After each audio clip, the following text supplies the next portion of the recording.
Good morning, everyone. Thank you, folks online, for joining us. We welcome you and we appreciate your joining us. Can anyone share what topics you want me to cover today? Greek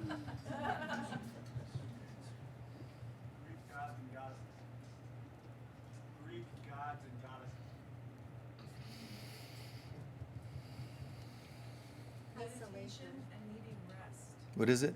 Meditation and needing rest. Okay, one sec. Isolation. Okay. Money and power.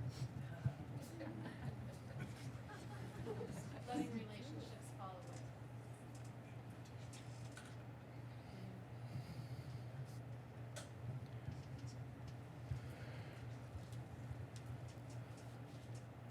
The direct path to self-realization. One more over there. Understanding another. Speaking your truth. Good. Yep. In the back. Yep. What is it?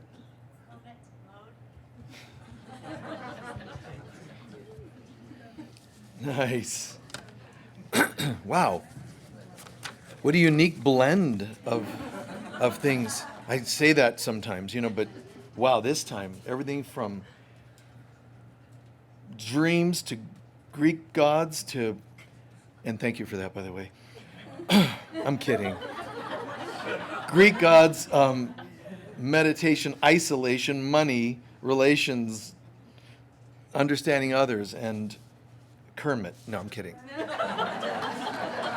The hermit path. Wow, wow. Okay.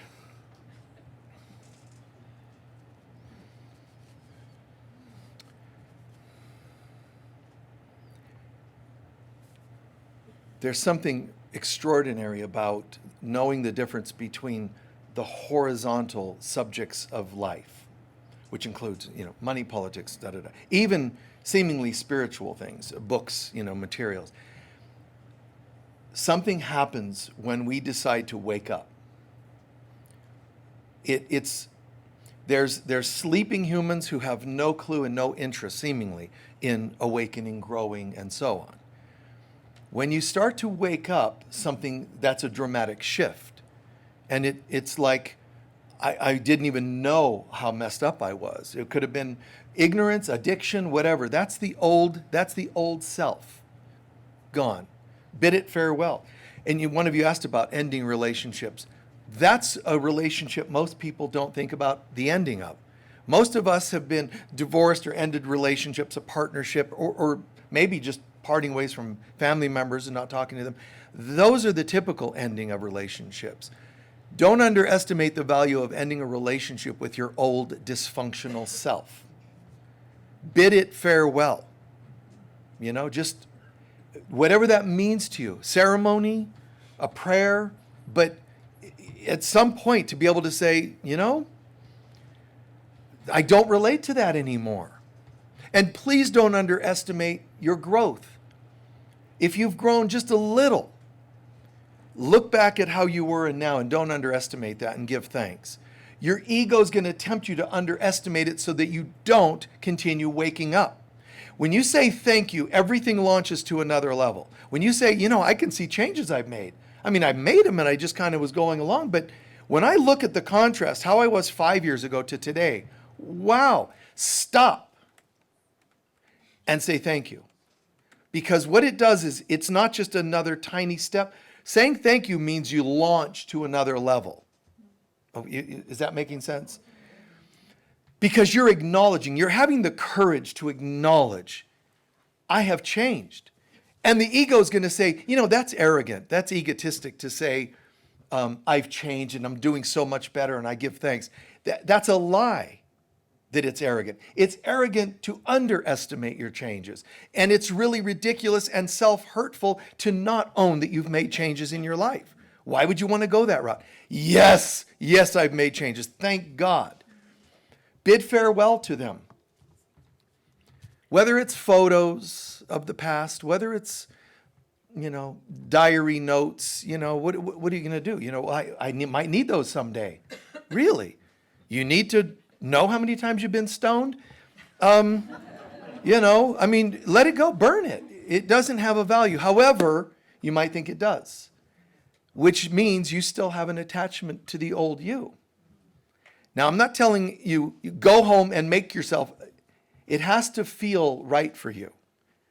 But it is an amazing thing to know when it feels right to say goodbye to the past versus going through the motions and acting like, just pretending that you're making changes or you're grateful that you made changes. On the note of Greek gods, or in mythology, the gods, were they mythology? Mythology means right brain version of history versus history, which is left brain version of history. Right brain version of history is always more accurate and more complete. And the mythology, even the word, makes it sound like fables, and it isn't. So we have to be careful to interpret that word correctly. We have an ongoing mythology course we're doing 1 month per year, 1 day per month. That's next Sunday, by the way. But we started as oneness with God. We parted, we blasted, like the Big Bang in the universe, we blasted away from oneness with God, and we became part of these original primordial forces that eventually fell further and became the gods of the cosmos. And some people will say, well, yeah, but that's fable, mythology. That's not in history. That's not in the Bible. It is in the Bible. It is in the Bible. Then those gods fell further and became demigods. And when I say gods, I don't mean let's say there's a billion people that once were a billion gods. No, we were once collectives. So let's pretend there's a billion people, but only 100 gods. Those billion had to fit into those gods. Does that make sense? We were part of a collective that splintered off and splintered off and splintered off. So in a sense, we're all soulmates that we go home and become one with God again. But we were once part of the creator gods and manifested this whole universe. By the time we landed all the way, we went from gods to demigods, and from demigods to heroes, to mortals. And we sit around marveling at how amazing we are. I got a raise at work, man, because I deserved it. I did an empowerment blessing to myself in the mirror, and you deserve a raise, and I got a raise. And you think that's something. That's actually not much to brag about. You were once one with God. You were once a creator God, not individually, but collectively in groups. And that's why sometimes we have like soul groups, because the gods splintered into lesser gods and demigods and then we just ended up as mortals. It's even in the Bible that there's a point where gods screwed up so bad, they were told, now you have to become like a mortal and die like typical humans. You see? This is telling us you used to be so love-based and you splintered off. How far did I splinter? As far as your beliefs created you to splinter off. When you can still act like a god, and I don't mean arrogant, entitled. I'm talking about when you can feel supernatural, forgiving things that no person could imagine forgiving, and you pulled it off. When you have extra time to be of service. This is the funny thing, because the gods still have a connotation, and many of them did. As I'm checking in here, I'm really noticing as the other people fall further and further, I haven't fallen as far. So I would like them to start worshiping me because I remained higher than them. Which Enoch tells us ended up being their curse. Because when they tried to make people worship him, those gods ended up falling further into density, let's call it. It actually becomes like a fourth dimensional version of hell for them. These gods fell because they forgot this. When you're coming down in your gods, and aren't you wonderful, man, look at you, your god, demigod, heroes, and so on. Heroes in the stories of mythology, as you're coming all the way down, heroes were heroes because they were humane, not humans. They were humanitarians, those who cared about other people. So if you want to go home, this doesn't happen because of a date on the calendar. It's not like, oh, I heard that in 2012 we're all going home. Really? You're still here. Fairly dysfunctional, for that matter. Are you any nicer? Do you give any more? Smiles, hugs, money, whatever you have, an abundance of. Do you? That's the humanitarian. So technically, the greatest, now that we've all fallen to this level, the greatest thing you can do is act like a God again, but a good one, not a selfish one.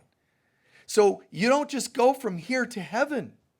We fell gradually and we will ascend gradually, dimensionally speaking. And that ascension is amazingly not by how grandiose, not by how much you know the cosmos, like a God, creator God would.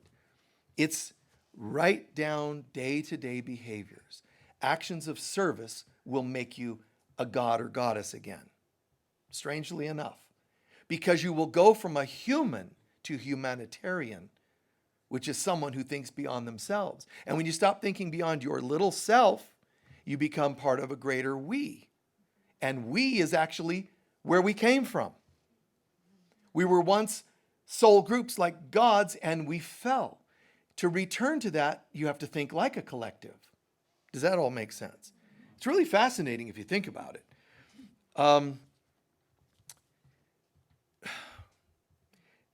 When you ask about things like ending relationships, all of these are like the phoenix, again, mythology, but all of these things are like the symbol of the phoenix.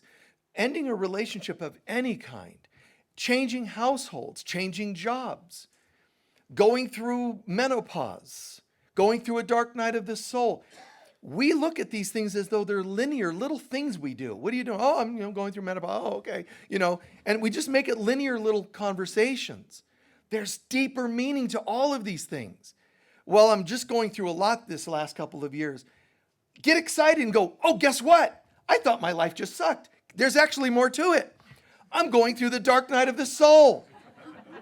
Yes, dark night of the soul. Dark night, soul. It's not like I'm having a bad day. This is, I am being raked through hell. And the people around you should say, sorry to hear that, but we're here. How can we help? They can't take it away from you. If you say, I'm going through the dark night, one of the areas that it's hitting me hardest is finances, they can hand you a $100 bill. It will not cure the dark night. You'll go, well, thank you. That's amazing. That's going to change my whole dark night of the soul experience. And you'll somehow drop it on the way to your car. Somebody who's not going through the dark night is going to find it.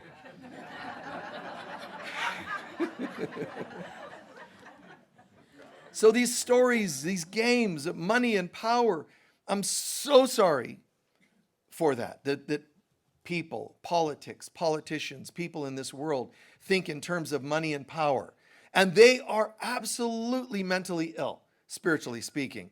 They are absolutely messed up when they get into money and power. They're so messed up that it causes them to grab onto whatever they can to find sanity, and it isn't going to help them. When you're in the dark night of the soul, things can't fix you. You can have a little bit of a crutch now. They gave you a crutch to walk, but they can't fix your legs when you're in the dark night, figuratively, metaphorically. They can't carry you per se. If you're going through the dark night, you've lost a loved one and it's hitting you, they can't bring back your loved one per se. You've got to walk through it. And it's the same. People into money and power are like in a perpetual dark night. They may not seem like it because they have so much money to distract them. But they're just like a person with an addiction. It could be power. It could be winning an election. It's just another drink. Forgive them. They know not what they do. And God bless them in the Texas sense. God bless their little soul. Because they are in a position where there's so much stimulus, money and power, that they almost now can never find themselves again because there's so much distraction, like any form of addiction, and they have an addiction. But where does addiction come from? The lack of oneself, knowing oneself, so you reach out and compensate elsewhere. That's what they're doing. Forgive them, they know not what they do. But don't get caught up in the hating them, loving them syndrome, because then you're making the them that they think they are real. And then it's just a false image, and you'll be dragged down with them. Just love. Just send them love. There's pros and cons for the positions such people are in. A lot of the power people remember that once we were all gods, and they're trying to be there again, running the world like dictators. And I'm talking about all of them, not one side of them. All of them. Some of them are more overtly dictators, and some are covertly. Some are aggressive, the others are just passive aggressive. But they're all messed up either way. Is that what you want your mind on? Is that what you want your consciousness on? One of you asked about a more direct path home. The direct path home starts with humility and being of service to others. Not if I can gather enough power, I can make things go my way. That doesn't work. There are characters in the Bible and characters in history. Characters in the Bible ranging, oh my God, from the time of Solomon to Alexander the Great and so on, where these are beautiful, even King David, these are beautiful souls who loved God in their own unique way. They loved God and wanted to bring heaven to earth. They had these brilliant visions. If only we could. So Alexander, he didn't conquer. He's not called a conqueror technically. Only ignorant people would call him that. He wasn't a conqueror. He was a uniter. So he took other countries and united them, getting them to get along. Let's have one language that we can all see. He created the Alexandrian library. Let's have information anybody can study, no matter how rich or poor. He really captured all of this. But at the end of the day, no matter how much you try to fix this world, you're still assuming there is a world. Instead of saying, how does God see this? God doesn't say, if we just had one more hospital, everything would be fine. God's going, there's a glory to all of it you can't see when you're focused on a thing, whether it's an Alexandrian library or an election you want to win or money you want to make. You're still on things. There's another way of looking at this. There's another way of seeing it all, and that's from a more divine perspective. You asked about understanding others, and this is how it happens. It's learning to see the content, not the form of things. Look at the deeper meaning of things. A relationship ends. You're going into the dark night. These are meaningful. To one person, I lost a relationship. Is it really lost? It's okay. I understand that it hurts and it feels like I lost a loved one. And they're like, what do you mean lost? I'm still standing right here. Just because you can't see them doesn't mean they're not there. And the love you've ever felt for anyone should last forever. Honestly, if it's real love. When some of us go, yeah, I was in love, but I fell out of love, and then it can't have ever been real love. You were in a mood. That's all. I was in a mood to love someone, and now I'm not in the mood to love them. They put me out of the mood. Wow, how is that not like a really shallow lifestyle?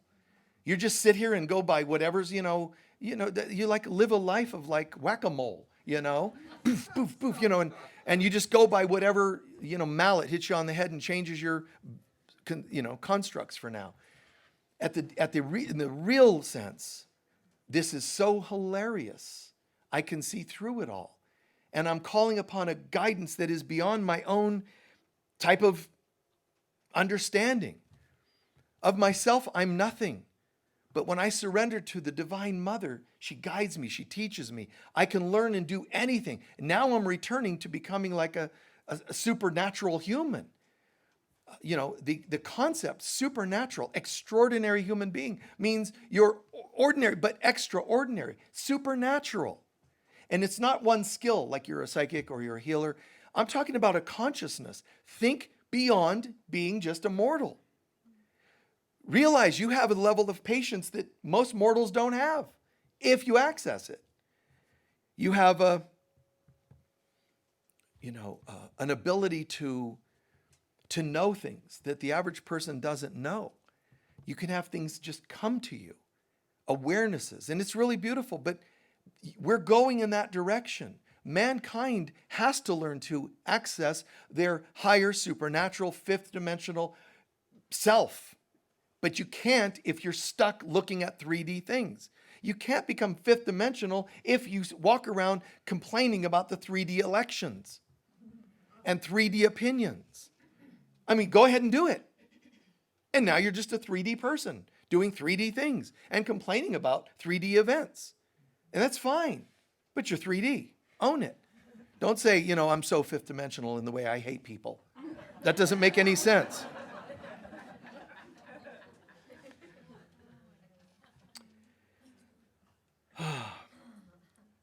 I'm wanting to make sure I'm honoring the requests you guys are making and tying them together as well. The world can be so heavy that it does make us want to isolate, hermit away ourselves. And there's some pros to that, which is it's a symbol of going within. When you isolate, when you meditate, those are all symbols of going within. But how do you feel when you do? Are you comfortable going within? You find irritations. You find yourself anxious. You find yourself impatient. You find yourself bored when you meditate or when you isolate for a day, a week, a month, fasting or doing whatever you're doing. When you go within, be quiet. Because the last time we experienced a silence, it was the moment we started separating from God. And what came after the silence? The Big Bang, which is a fierce explosion of terror. So last time we got still, it was when we said, here we are part of God, let's be still and imagine that we're not. And then the not manifested. Chaos. And we've been living the chaos ever since. If you want to reverse it, you've got to own the chaos that you create every day in your life. You got to bring it back to the silence that originally blew into something. And on the other side of that silence is the presence of God.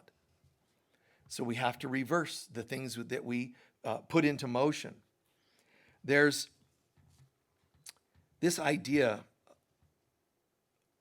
of a higher self. Higher ground is not just an incredibly great Stevie Wonder song. Higher ground means practice whatever your questions here, even lucid dreaming. How do I nurture that more? Get used to moving to a higher perspective of everything. Soar above your problems. Ask God to help you see things differently, and that's a metaphor of rising to higher levels. It's been promoted out there as a cool thing that happens. You may have heard of this. A crow can only ascend so high, and when it tries to ascend high enough, it gets tired and, cannot handle flying any higher. So often it's been known to happen where a crow will actually find a bird that can soar higher. A crow will land on the back of an eagle. The eagle will do the work, and the crow will just hang out and get a ride. Yeah. And it's an incredible thing. And there's going to be people that say, well, it hasn't been completely scientifically proven because there's no video. People said it, but it could have been a hallucination. And just anyway, crows are known to have done that. And it's hilarious. But the crow in us, it's not about stealing enlightenment, but the crow in us is the part that says, I'm going to surrender. I can't do this on my own.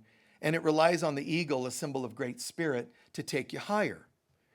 We all have to learn to surrender that. And we see ourselves, we've talked a lot about triangles and pyramids lately using symbolism, but one reverse way of talking about a pyramid is technically in one model, there's a pyramid. There's God and here's us in our dualistic world. Fine. We talked about taking that and doing it this way in relationships, personal relationships.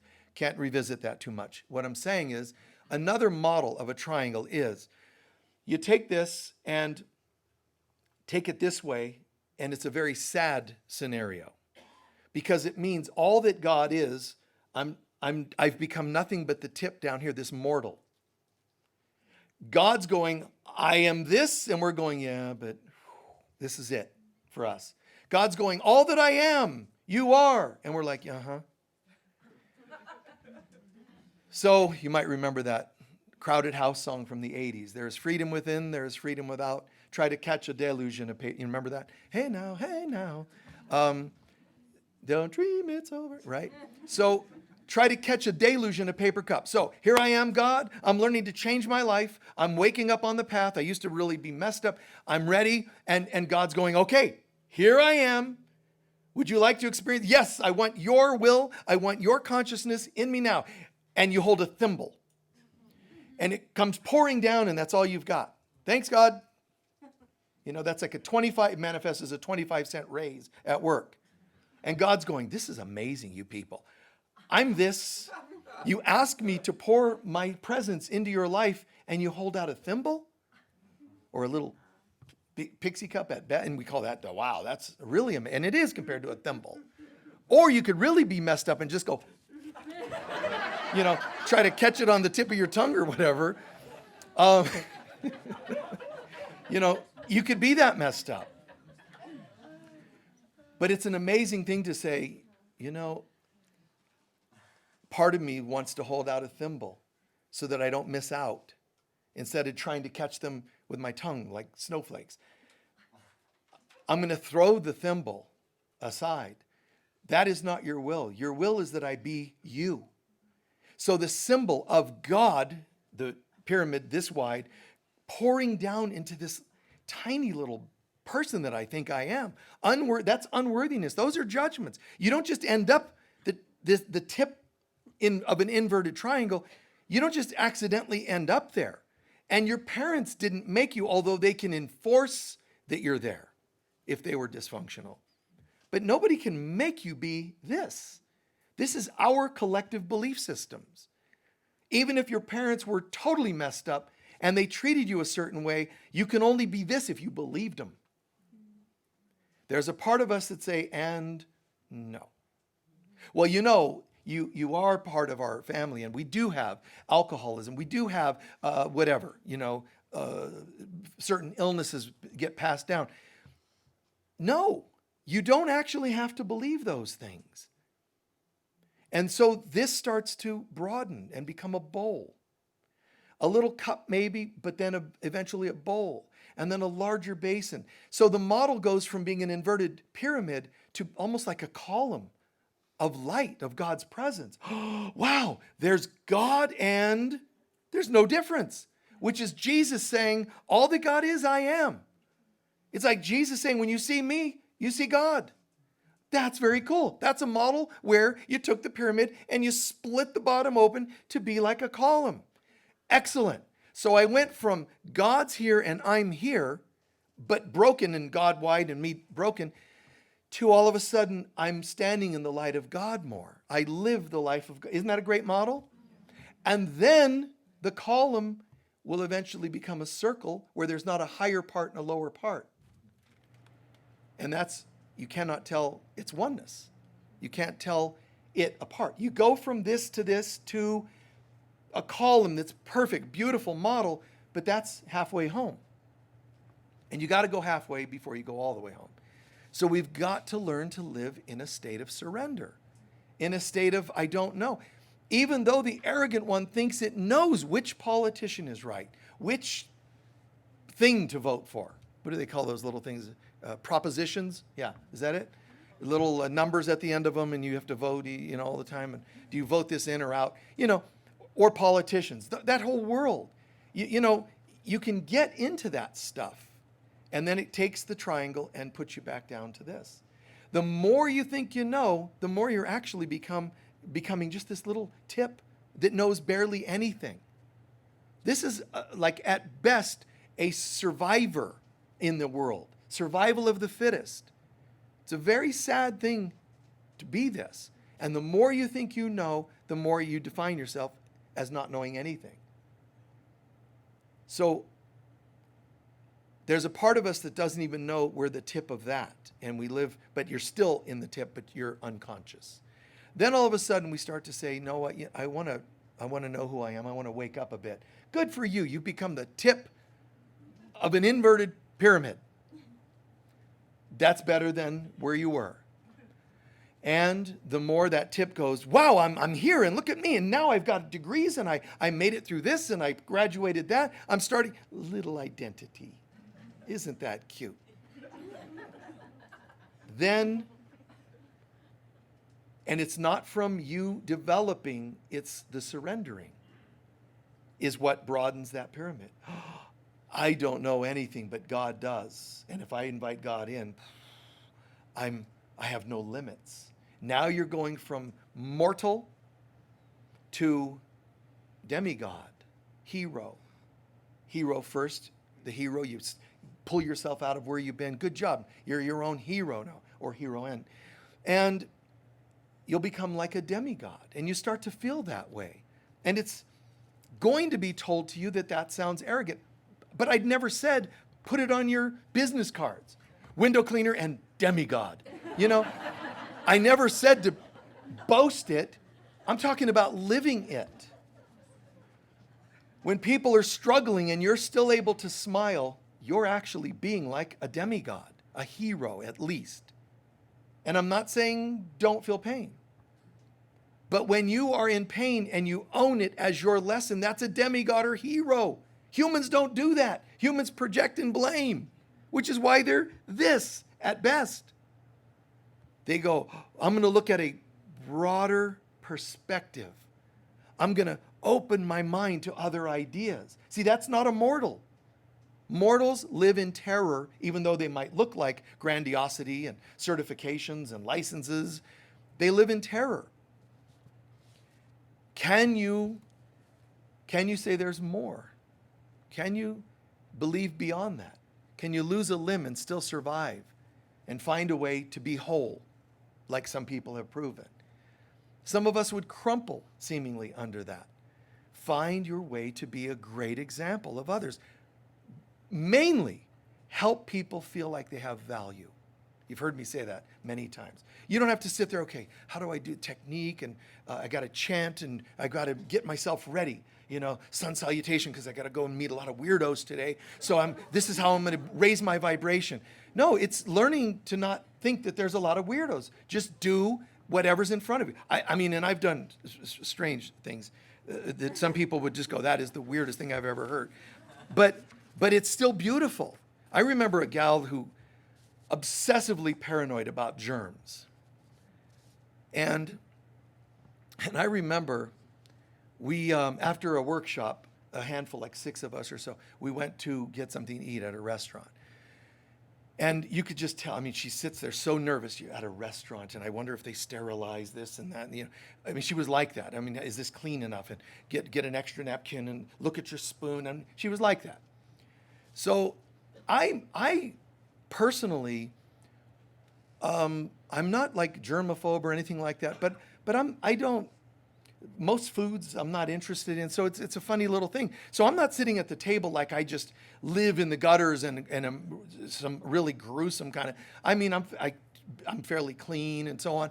This girl was obsessive, and I'm not the type that is going to eat, you know, you're having meats and I'm not going to, oh, may I have some? I don't really pick at other people's plates because that's food I'm not interested in. But she's sitting there phobic and I'm sitting there disinterested in the meal. But the greater good. She starts doing this thing about, you know, I think the table needs wiped and I can see, you know, grease and crumbs and this and that. What do? You know, feed that and you know, we should order gloves. Again, I'm exaggerating because I'm not really phobic like that. But the fact is, she started obsessing so much. I went, you know what we ought to do? We ought to get this table clean. She's going, exactly. That's what I've been trying to say. And I went,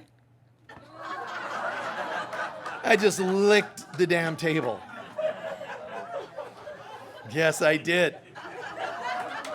Yes, I did. It was at a Chili's in South Florida.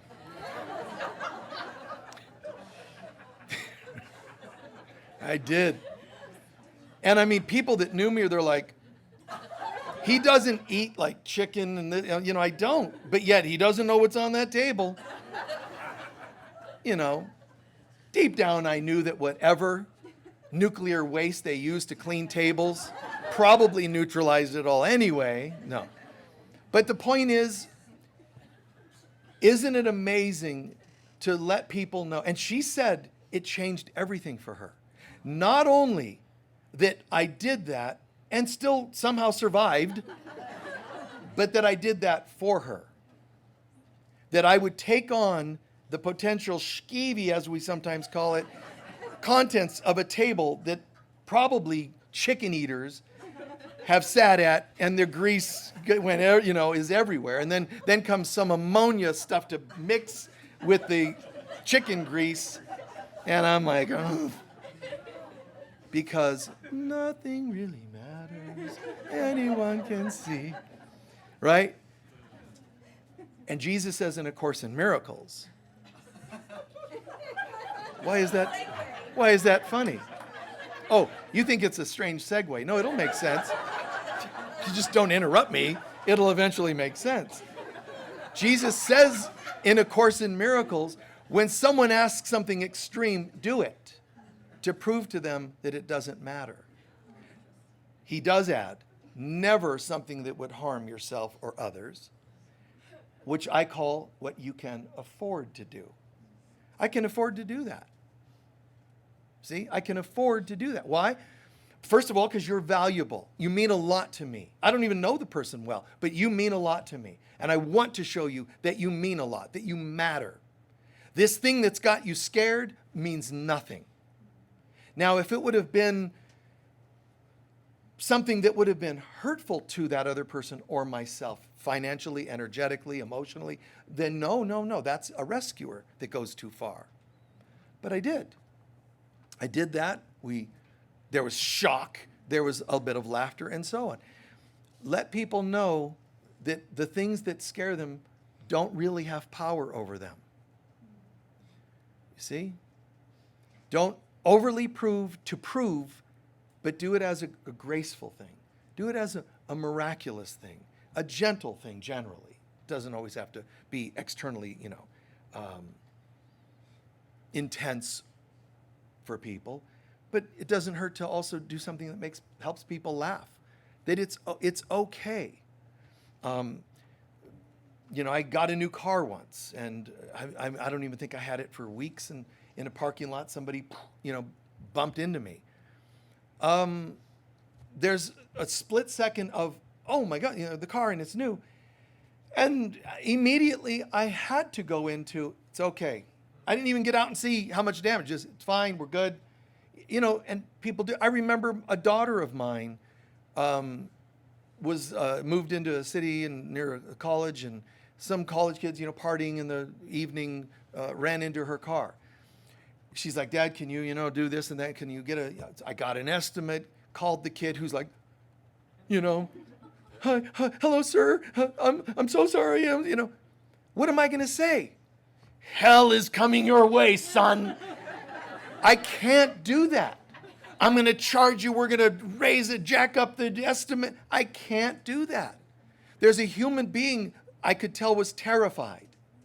And I said, the quote was a couple $1,000. Okay, well, I can probably pay $50, listen, this is not Tartarus. I'm not Hades. We're not in hell. I don't want you to enslave yourself over this. I can't do that. What I said was, the quote, a couple grand, waiting for the guidance, and, God's like, me, I know, so we know each other, and God's like, why even ask? You know what you're going to do. Yeah, So I said, but don't worry about it, man. Just drive carefully. The kid starts crying, and he's such relief. Damn it, that's what we're supposed to be doing. Not adding grief to people. Somehow work miracles.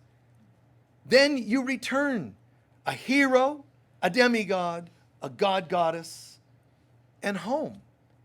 You want to ascend, act more like an ascended self. Act more like God. How? It's all about the attire. No, it isn't.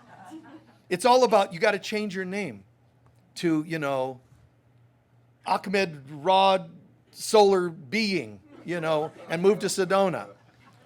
Listen, when you go to the DMV, they're not going to say, okay, Ahmed Solar Ra, it'll be like, okay, Fred. It's such a funny thing. You can't just change your name and think you're different. You have to become the change you want to see in the world. And it's gentleness, man, and it's helpfulness. God, I've seen this so many times in my life. Not saying these to brag, but to give examples of day-to-day stuff. I remember wearing, it was so cool. I was ready. I'm a keynote speaker at a conference.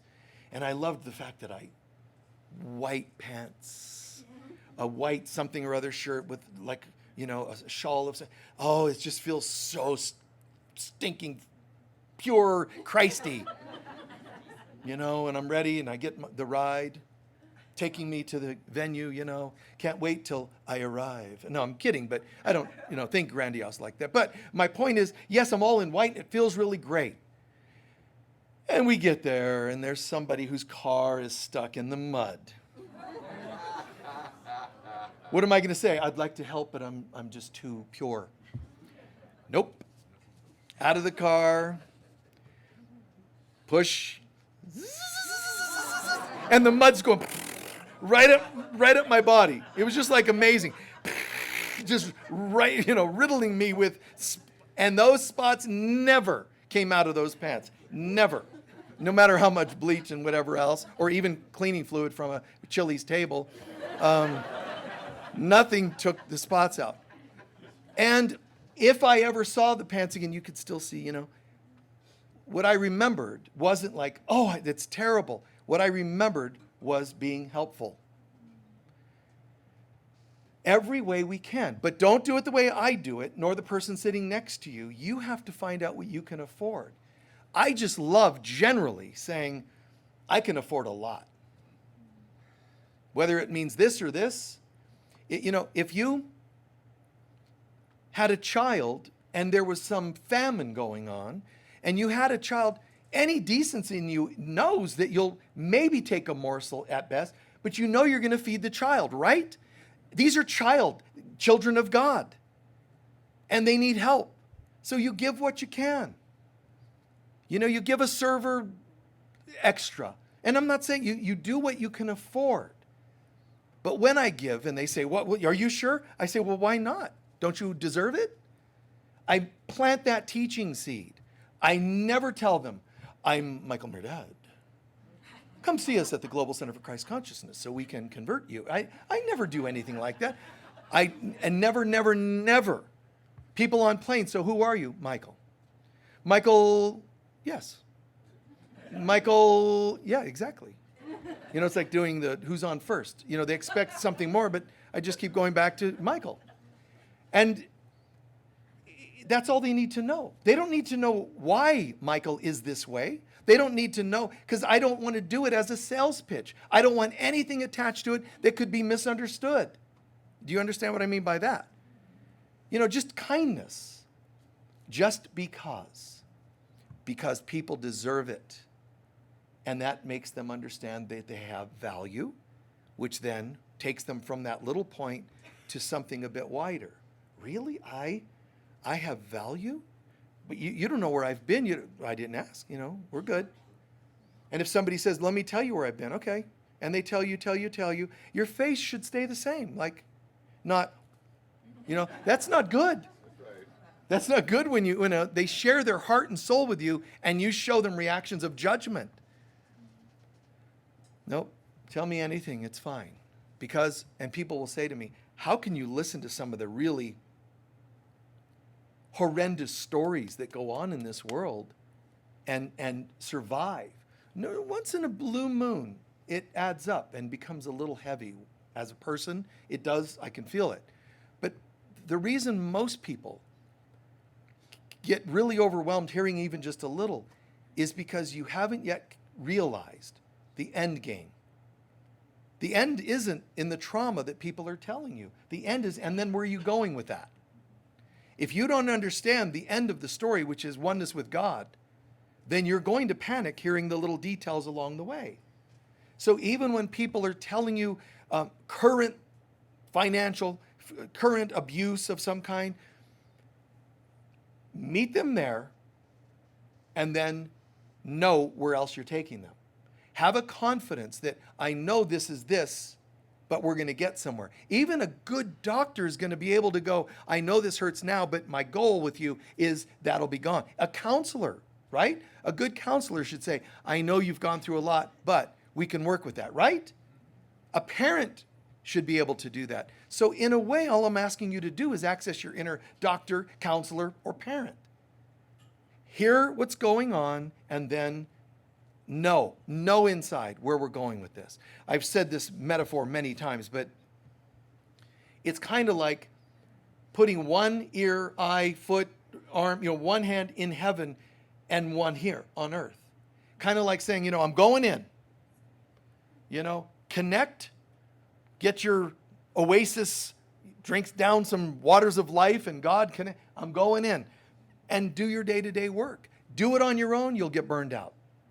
Think amazing of yourself that you did the work, and you'll burn out. Something will go wrong with it. Keep it humble. Of myself, I do nothing.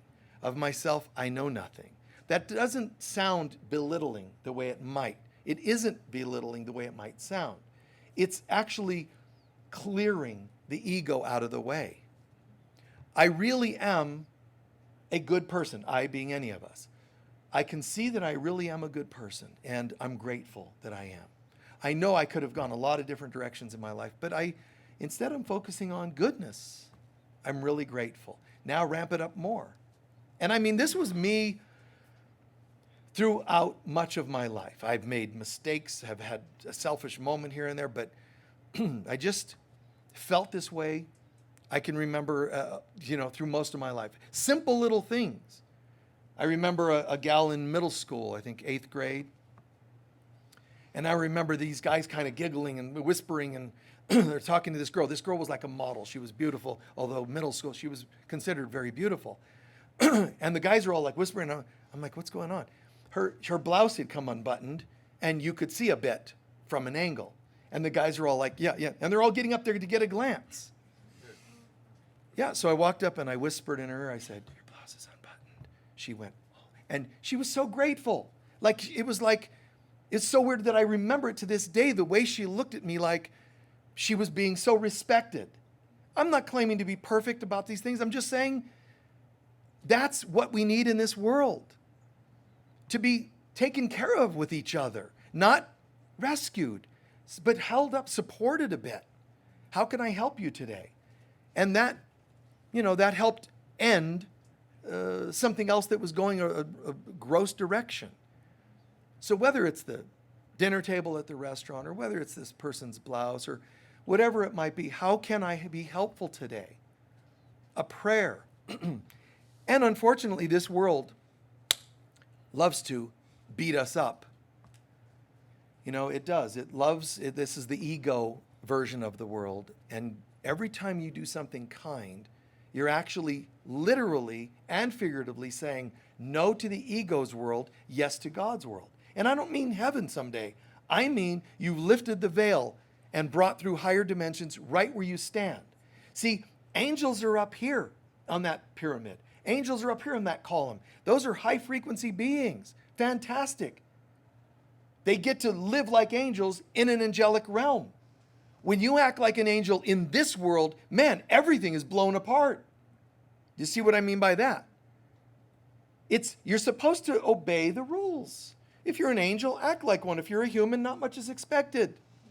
Because you're a fallen mortal. You live in fear, and at best, you'll have an epiphany before the end of your life. Then you'll come back and have to be with the same people and hope for another tiny epiphany.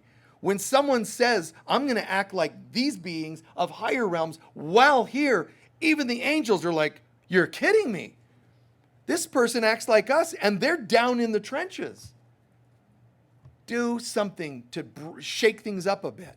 Do something that's supernatural in terms of forgiveness and kindness.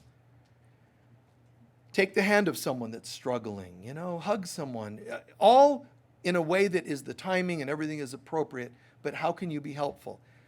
Through my life, time and again, people struggling with whatever, reaching out and asking for help and not knowing who I am, but giving them advice, giving them feedback. A couple of young men were talking this weekend, and I was there, and they were talking about relationships, so I threw in a couple brilliant seeds of suggestions for them, But how can you be helpful? And this has nothing to do with you stand at a podium on a Sunday or a workshop facilitator or an author. The more you think you're an author that is sort of above your readers, you've lost everything. You've missed everything. I don't care how brilliant your book is. When you're an author who's above the people you're writing for, I'm not interested in anything in the book. I'm not going to be excessively judgmental. I'm not saying I'm just saying I lose something in me. I lose interest. Show me how you can get right in there and participate at that level. It's an amazing thing. Broken humans become humane and humanitarian.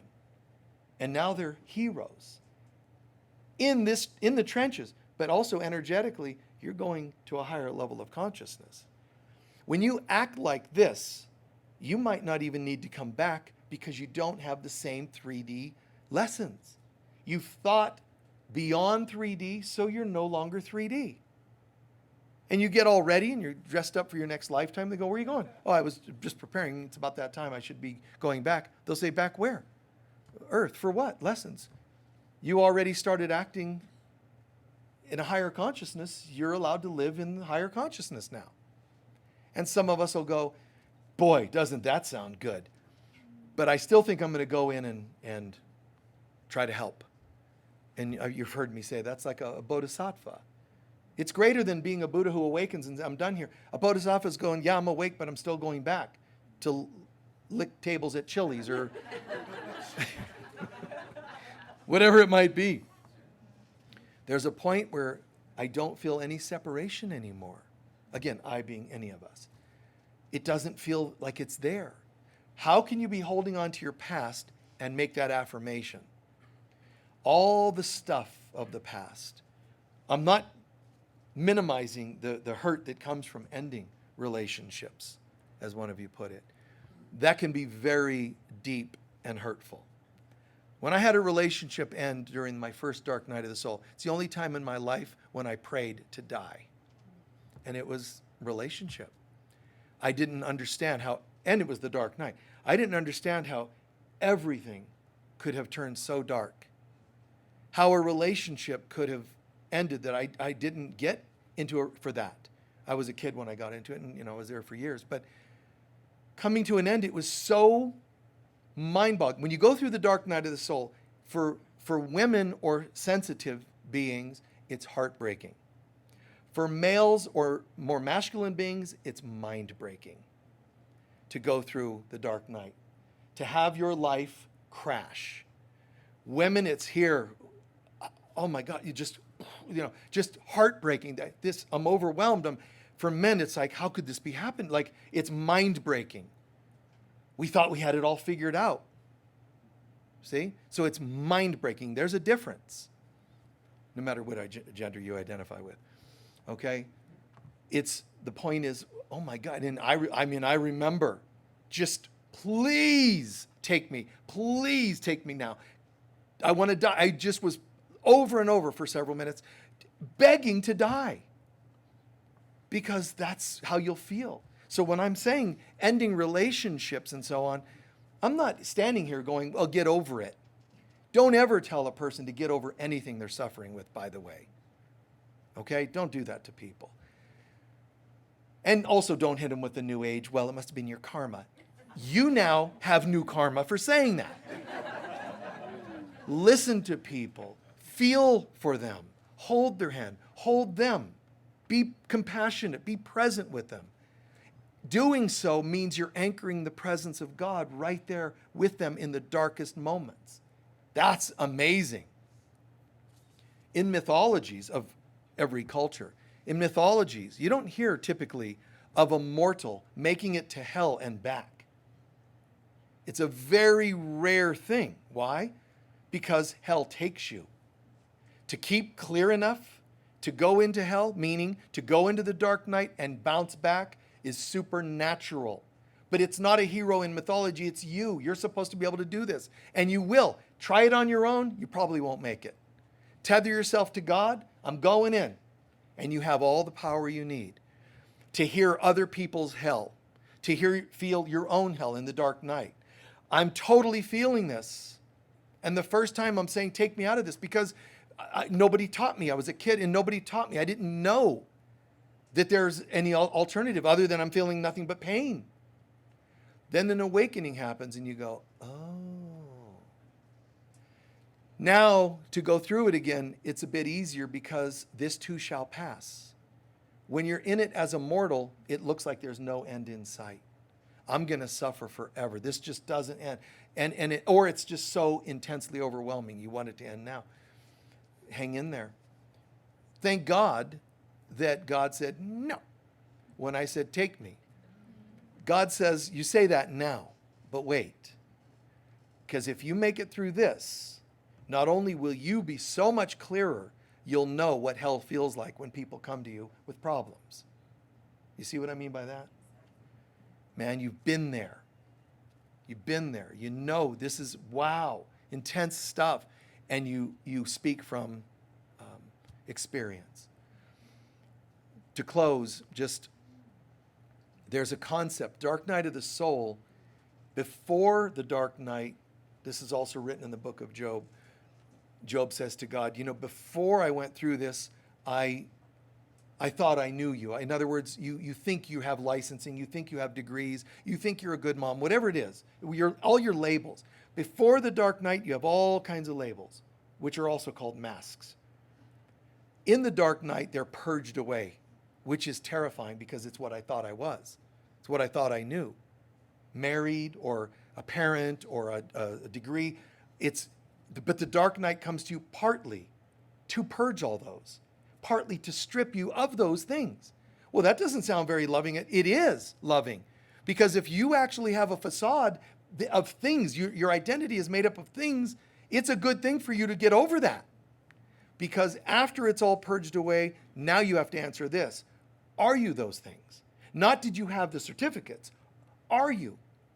Are you actually a healer, not just a licensed physician? There's a difference. Are you really a mother or just a parent? You just happen to have kids, so you're automatically a parent. Or are you a nurturer? You see, more divine spiritual wording for it. It's a presence, a healer. That's different. God bless anybody that's become a licensed professional of any kind. Foot reflexologist, surgeon, I don't care. God bless anybody that does healing work. But the world, as it's going through its own dark night and will continue, the world is going to purge your licensing, and it'll purge this world of titles and labels. One day, not too far off, you'll be called a healer or you won't be called a healer. It won't be, and I'm a specialist in this. It'll be whatever you need. All healers will get to a place of being able to provide whatever a person needs. It doesn't matter if they have to go to a foot or the brain. They're going to be understood to be because you love God, self, and others so much that you're saying, how can I be helpful? And the skills will download. They will. And that day's not too far off. Please take a few centering breaths.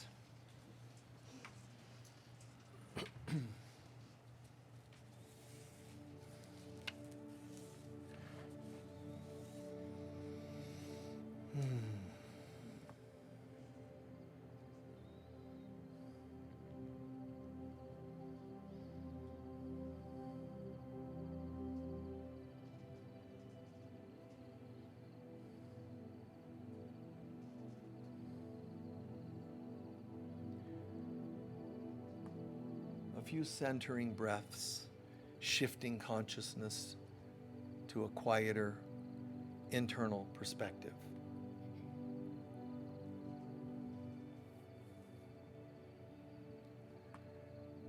Be aware of any challenge that the Holy Spirit helps you bring up in your mind.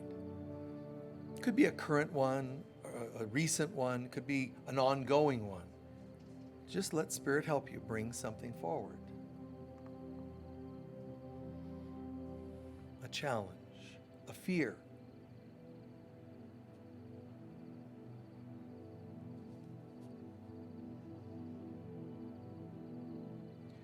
Look at the way it affects your mortal self.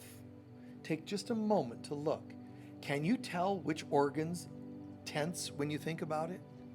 Can you tell what parts of your body become tense or uncomfortable when you're thinking about this thing? Relax your muscles and see which ones were tensing more than usual. Breathe, drop your shoulders. Let your lungs expand your torso and see, God, I didn't even realize I was holding here or there.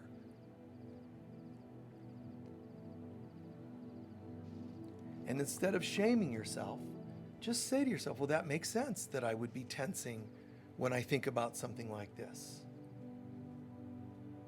We're not giving it power. We're just saying it makes sense that you would feel that way. That makes sense.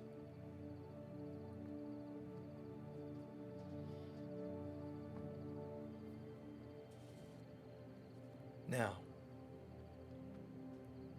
we ask the Divine Mother, Holy Spirit of God, to help us lift our consciousness for a moment in meditation, visualization. Everybody imagine that you're angelic-like. Imagine that you're in a higher state of consciousness. Not mortal, not flesh. Whatever higher one works for you. And look back at the same thing that caused you to tense and so forth. Look down upon the world. Look at those issues. But notice, stay light. And notice how it doesn't have the same effect. Keep your mind clear instead of engaged. Look at it with loving objectivity.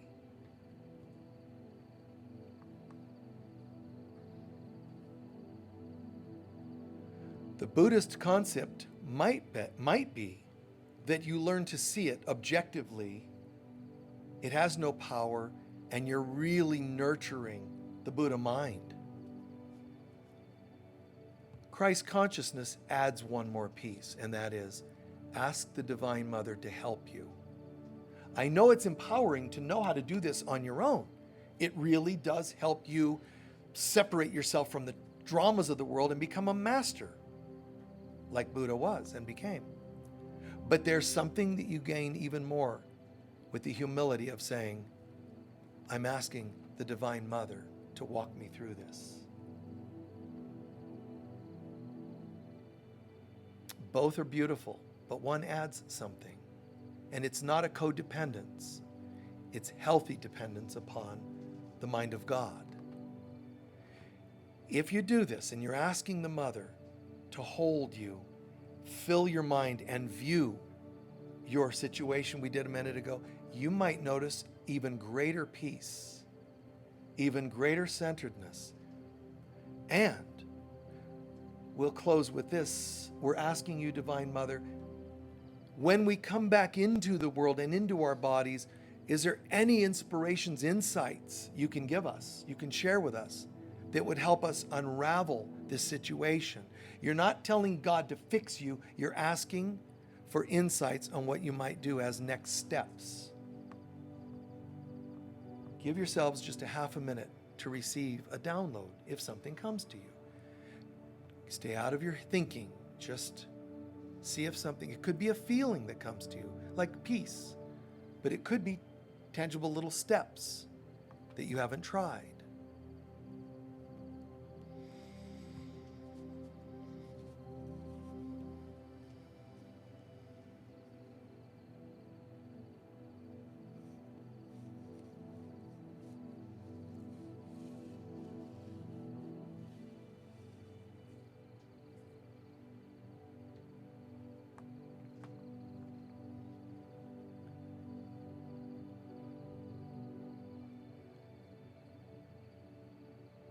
And we give thanks for this extraordinary experience. Father, Mother, God, take me from thinking as an I, me, mine. Take me from I to we, and from we to thee. I is my lower three centers, we is my heart, but thee, the presence of God, is the kingdom of heaven within us. And I give thanks that I'm learning every day more and more to surrender to the truth of God. And so it is.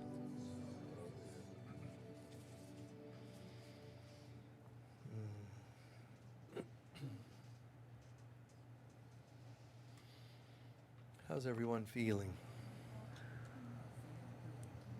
Good, good.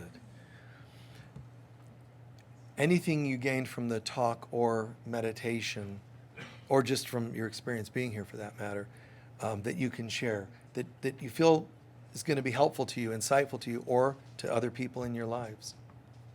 Anyone want to share how you're feeling? Yes?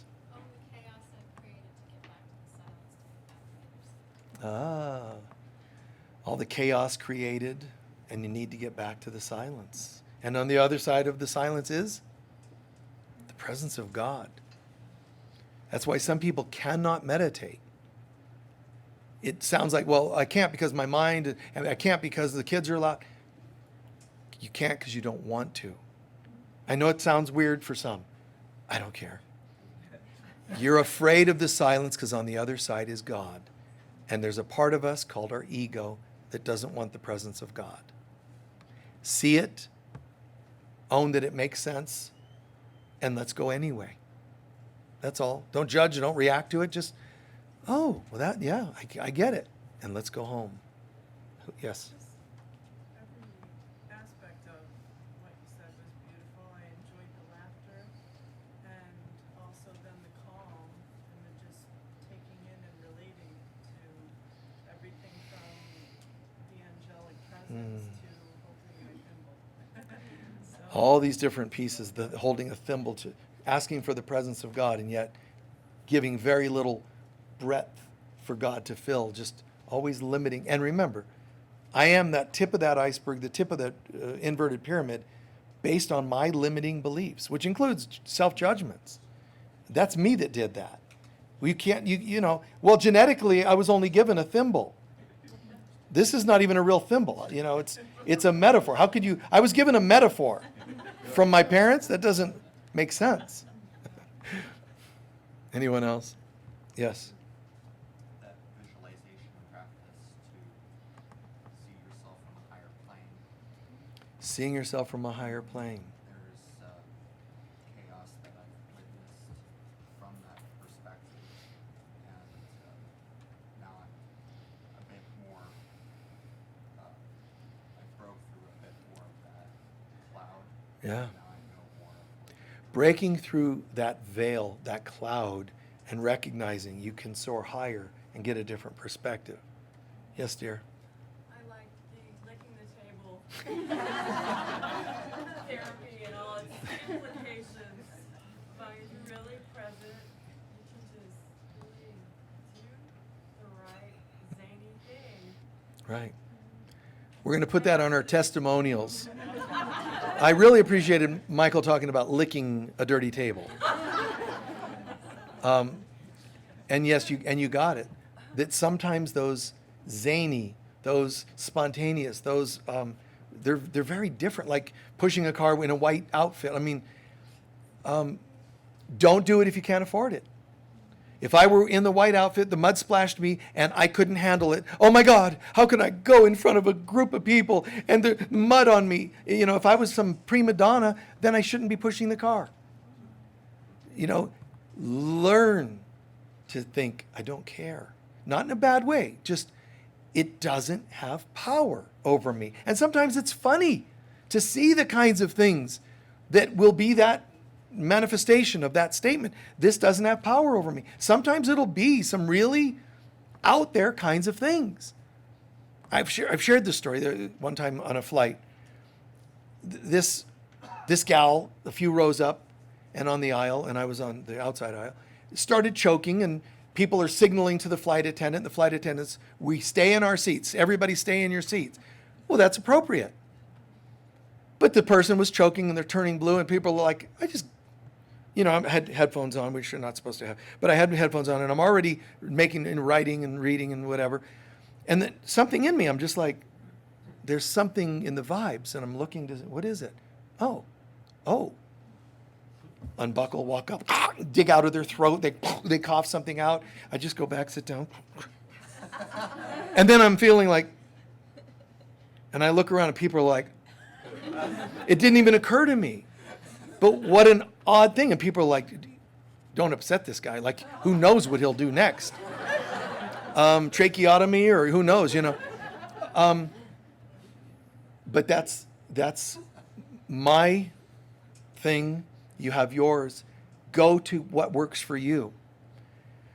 But it would help if most of us could act like a good parent, a nurse, whatever word fits to expound upon your thinking. You're just a little, you know, I'm just a this or this. Wow, so much more waiting to be shown. And it helps people feel valued. One more. Seeing the glory behind something, not with your dualistic eyes, so seeing God's perspective, which is miracle-mindedness, instead of getting caught up in like the... Seeing from God's mind instead of getting caught up. And you will have days when you get caught up. It happens. Just reach out, you know, hey, boy, can I share something with you? You know, I'm going through this, you know, and if you're the person ever approached, asked to be a listening ear, know yourself well enough to know whether you can handle this today. If you're already on edge, say to them, I would love to, but I'm already in a freak out mode. I got some really strange, you know, be honest. That way they don't feel judged, rejected, or see a reaction in you. It'll bury stuff more for them. Handle it well. But when you ask, you know, when you're going to share, ask somebody, would it be okay if I shared something? Ask, that's appropriate. Answer appropriately. Then we have less triggers going on. All right, thank you. We're going to do our love offering and then our closing prayer.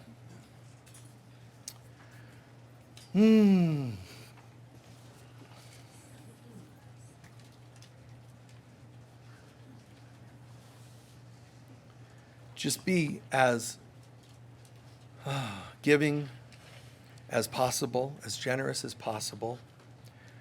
And we want to give thanks. One person was extra generous over the last week or two, and it, you know, there was extra, and they said, you know, we want you to have this for something. And we were able to finally buy a new stereo, which will come in this week for the bookstore. It's been weeks and weeks we've been trying to deal with the music thing because we like playing music in there. So it's a seemingly a simple thing, but your generosity went towards that. And it's quite expensive to get even a smaller system, but it was really a good audio system, so we got that. So bless you guys. Your love offerings go in the bags, but your extra donations towards things like special projects or people we help out, those go in the baskets. Try to remember which one to put. And if you don't know, you can ask or just put it in anywhere, okay? It'll all be okay. Hold your love offering to your heart. Together we'll pray. Divine love flowing through me blesses and multiplies all that I am, all that I have, all that I give, and all that I receive. And so it is. Thank you. All right, please stand. I think we covered everything. How are you feeling? Nice, isn't it?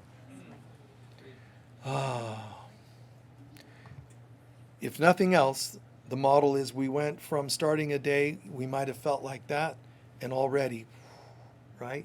Already the breath, my understanding, my knowledge, I learned, I healed, I felt, I meditated. Take it and let that open. How much? 100%? Cool, if you did. If it only opened 5%, 1%, 2%, 8%, whatever, nice.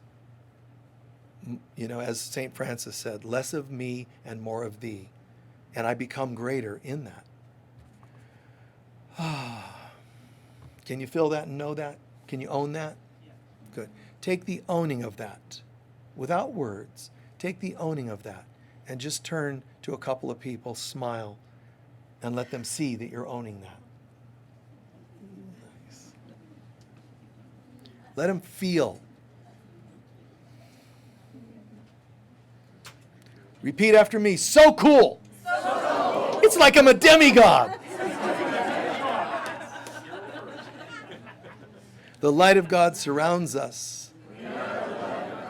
The love of God enfolds us. The power of God protects us. And the presence of God watches over us. Wherever we go, God is, I am, we are, and so it is. Before you folks leave, sacred readers, come up and we'll have a quick meeting again right here for just a minute. And then the chaplains will be, we have a meeting today, right? Is that right? Volunteer Daughters of Heaven meeting in that back room over there. Otherwise, Jeff, our lead chaplain, the handsome man you see in the back over there, he's going to be leading a prayer circle if you'd like to help the prayers or receive. Okay, thanks guys. Thank you. You're welcome.